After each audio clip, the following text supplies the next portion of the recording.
Hello guys, আজ আমি বানাবো ফালুদা। প্রথমে দুই ধরনের জেলি বানিয়ে নিয়েছি, একটা জেলি আর একটা হচ্ছে আগার আগার পাউডার দিয়ে, সাথে কয়েক ধরনের ফল নিয়েছি।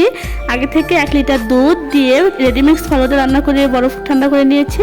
তারপর আমি আমার মতো করে ডেকোরেশন করে নিয়েছি। প্রথমে একটু রুয়াবজা স্প্রেড করে নিয়েছি দেখা সুন্দরের জন্য, এটা আপনারা চাইলে দিতে পারেন, না দিলেও হবে।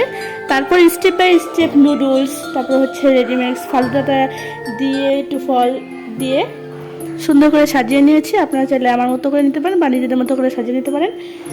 যদি আমার ভিডিওটা ভালো লাগে তাহলে অবশ্যই লাইক, একটা সাবস্ক্রাইব করে দিবেন।